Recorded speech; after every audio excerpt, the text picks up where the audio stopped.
तो दक्षिण भारत में एक राजा हुए, उनका नाम था करिमारन। तो श्री करिमारन राजा जो थे, ये राम नाम में बड़ी निष्ठा थी इनकी, राम राम राम राम जपते ही रहते थे। इनकी पत्नी का नाम था रानी उड्डयनंगई, दक्षिण भारतीय नाम है उड्डयनंगई। तो करिमारन राजा और इनकी पत्नी रानी उड्डयनंगई, ये दोनों भगवत परायण भक्त थे। राजा दिन रात राम नाम के आश्रय में ही रहते थे। रानी अपने पति के आश्रित रहती थी। एक दिन दोनों राजा और रानी कहीं जा रहे थे मार्ग में, तभी आपको शंख चक्र गदा पद्मधारी श्रीमन नारायण भगवान का एक सुंदर मंदिर दिखाई दिया। बहुत सावधानी से सुनिएगा, बड़े हमने कहा ना भागवत जी में इधर उधर देख लो तो कोई बात नहीं है, पर भक्तमाल जी का तो एक एक शब्द सुनिए, नहीं तो आपके चित्त से भाव जा सकता है। तो एक बार आप दोनों जा रहे थे, तभी आपने देखा कि एक मंदिर में सुंदर श्री विग्रह ठाकुर जी का विराजमान है, और उस विग्रह को देख करके रानी वहीं रुक गई। राजा तो दंडवत करने लगे, प्रणाम करने पर रानी के नेत्र खुले रह गए ठाकुर जी का रूप लावण्य देख करके। रूप देख करके, स्वरूप देख करके रानी नेत्र झपकना भूल गई। राजा ने कहा, देवी क्या हुआ?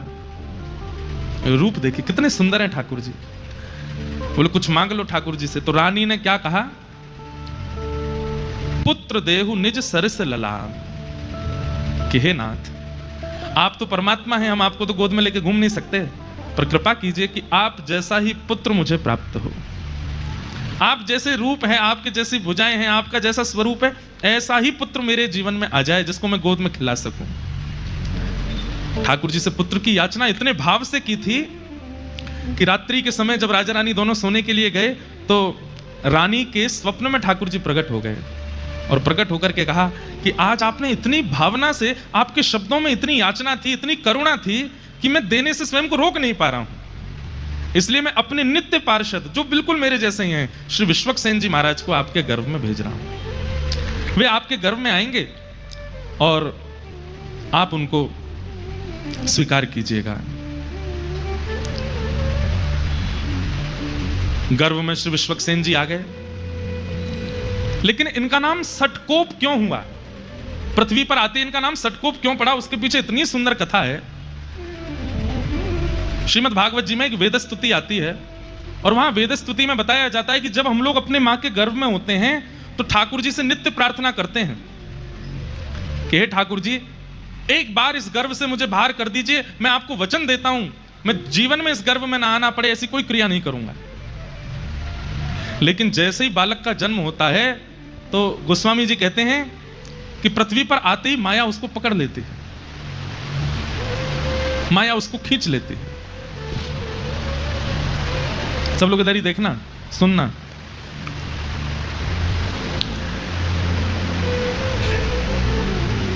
भूमि परत बा डाबर पानी, जनु जी वही माया लपटानी।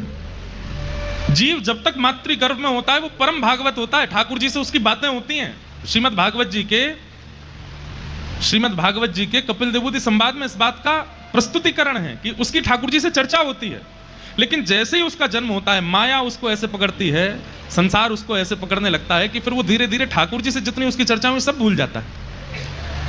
लेकिन विश्वक्सेन जी महाराज जी के साथ ऐसा नहीं हुआ।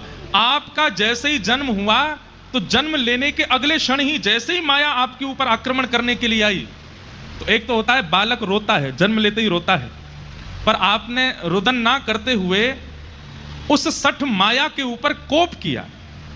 बालक जन्म लेते गुस्सा करता है, वो जन्म लेते ही क्रोध किया और माया को सतर्क कर दिया कि सावधान हो जाओ, मुझ पर आक्रमण मत करना, मेरे पास मत आना, मेरे समीप आने की कोई जरूरत नहीं है।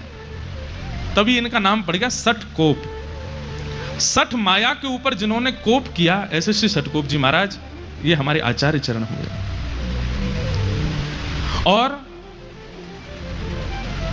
भैया देखो, जल अगर आप पे गिर जाए ना, तो हम एक बात कहते हैं, कथा में ये इधर उधर की जो गतिविधि, प्राकृतिक गतिविधि होती है, ये इसलिए होती है ठाकुर जी आते हैं कथा में, तो वो ऐसे नहीं आते, ऐसे करके आते हैं। लाइट चली जाना, पंखा बंद हो जाना, वाह।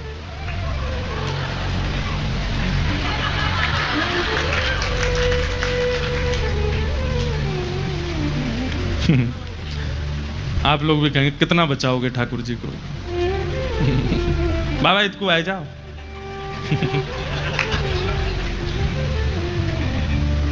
क्या बता रहा था मैं? हाँ, तो आपका नाम सटकोप क्यों पड़ा? क्योंकि सठ माया के आते ही आपने उसके ऊपर कोप किया और उसको कह दिया संसारी जीवों पर अपनी माया चलाना, मेरे ऊपर तुम्हारा आक्रमण नहीं हो सकता। इसलिए आपका नाम सटकोप हुआ। सटकोप जी का जन्म हुआ, पर जन्म लेते ही इन्होंने अपनी माता जी का दुग्धपान भी नहीं किया। 10 दिन तक दुग्धपान नहीं किया। और जब 10 दिन तक दुग्धपान नहीं किया तो माता जी पिताजी बड़े चिंतित हो गए। खूब चेष्टाएं की, खूब याचनाएं की, खूब नियम बनाने का प्रयास किया, लेकिन नहीं पिया दुग्ध।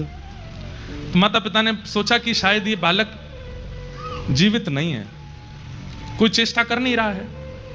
तो श्री सटकोप जी को एक पास के मंदिर के एक इमली का वृक्ष था, वहीं नीचे लिटा करके माता पिता वहां से निकल गए। वो तो यही चाह रहे थे, माया में फंसने थोड़ी आए हैं, वो तो जीव उद्धार करने के लिए आए, हम लोगों के कल्याण के लिए आए हैं। इमली के वृक्ष के नीचे ही आप रहे। अब आप विचार करिए कितने दिन रहे होंगे वहां। 13 वर्ष तक वहीं रहे। जन्म लेने के 10 दिन बाद से लेकर 13 वर्ष तक वहीं बैठ करके आप हरि शरणागति, हरि भजन करते रहे, हरि स्मृति करते रहे। दूसरी भाव, हमारे श्री वैष्णव संप्रदाय में श्री सटकोप स्वामी जी ऐसे महापुरुष हुए जो कि श्री किशोरी जी के भाव से युक्त थे, श्री राधा रानी के भाव से।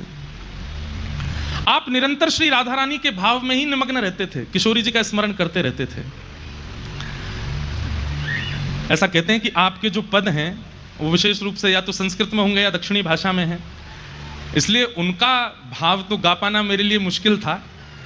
तो हमने पिछले साल जो लोग कथा में आए थे उनको पता होगा, हमने कहा था कि अपने रामानु संप्रदाय में पद हम निवेदित करेंगे अपने आचार्यों को लिख करके। तो आज एक पहला पद लिखा है हमने अपने संप्रदाय के आचार्यों के लिए। श्री सटकोप स्वामी जी, आपकी स्थिति कैसी है?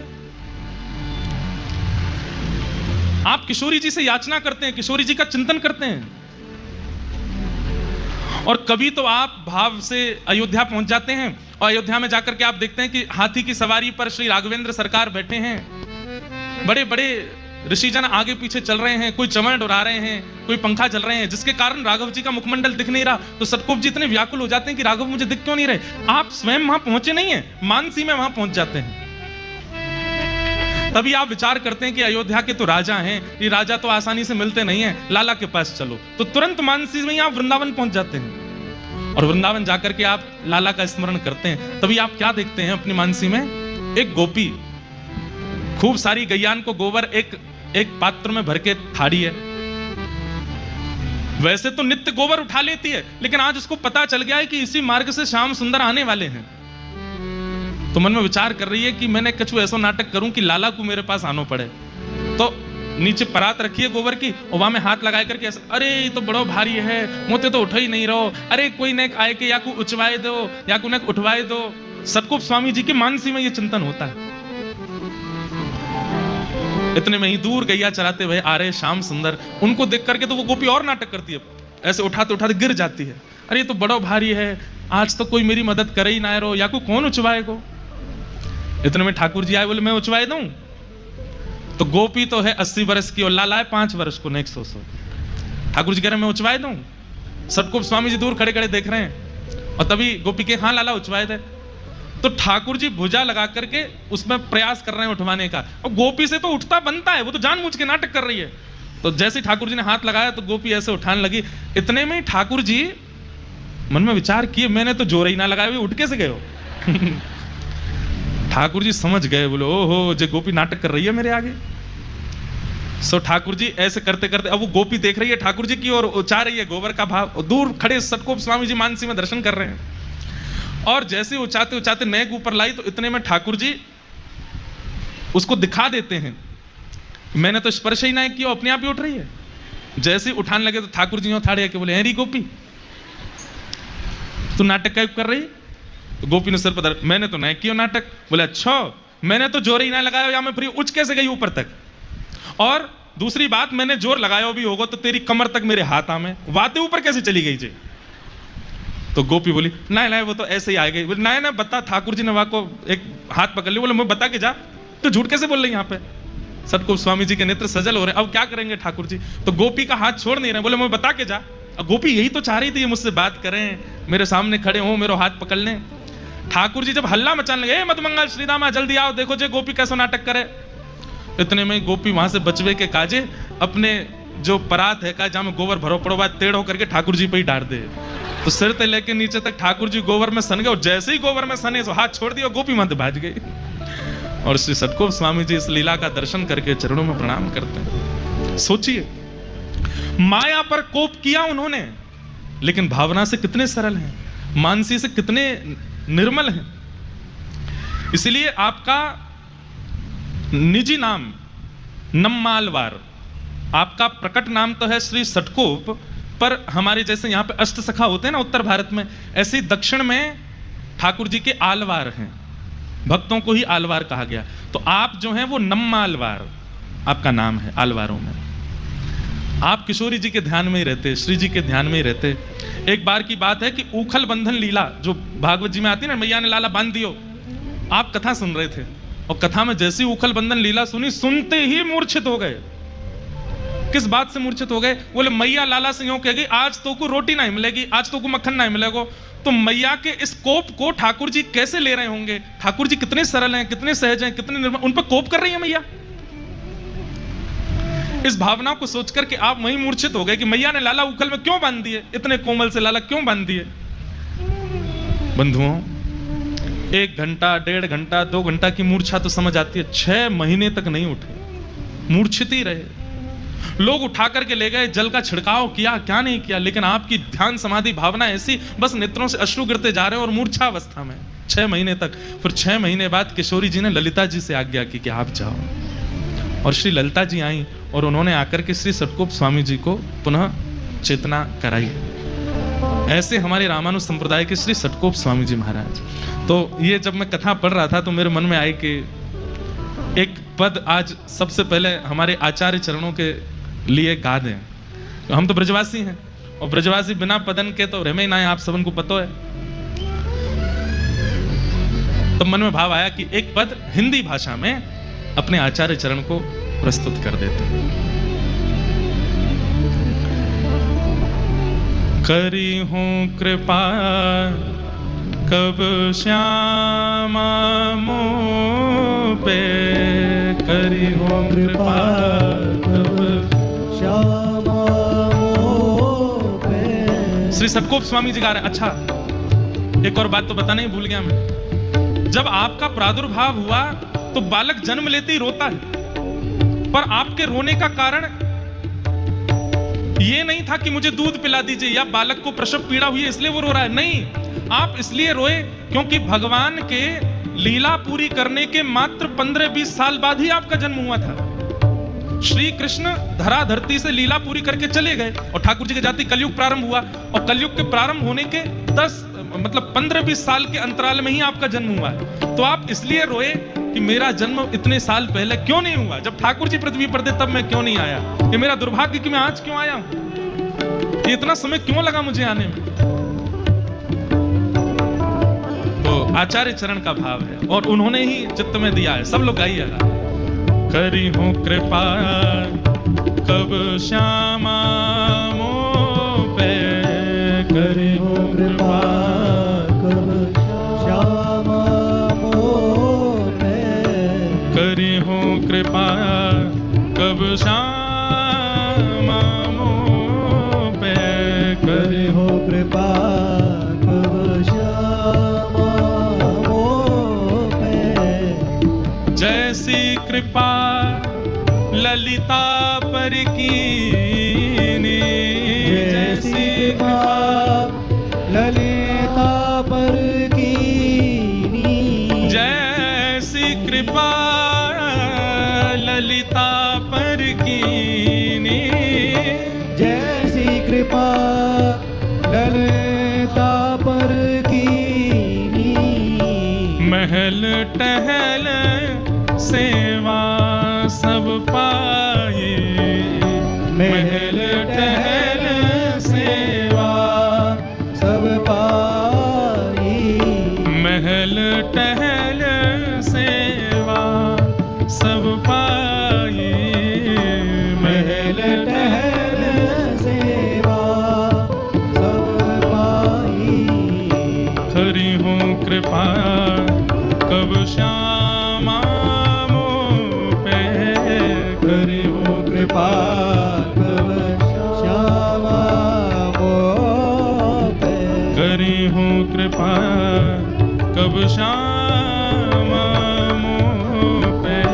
खरी हो कृपा कब श्यामा। हे किशोरी जी, जैसी कृपा आपने ललिता जी पर की है और उन्हें अपनी महल टहल की सेवा प्रदान की है, ऐसी कृपा मुझ पर कब करेंगी आप?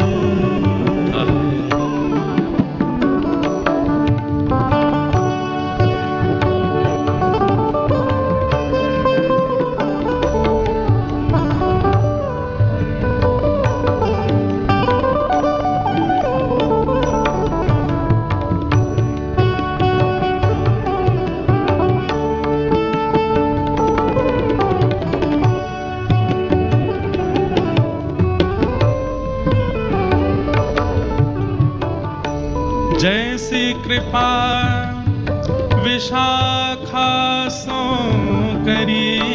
जैसी कृपा विशाखा सो करी। जैसी कृपा विशाखा सो करी। जैसी कृपा विशाखा सो करी। निज सेवा सब पानी।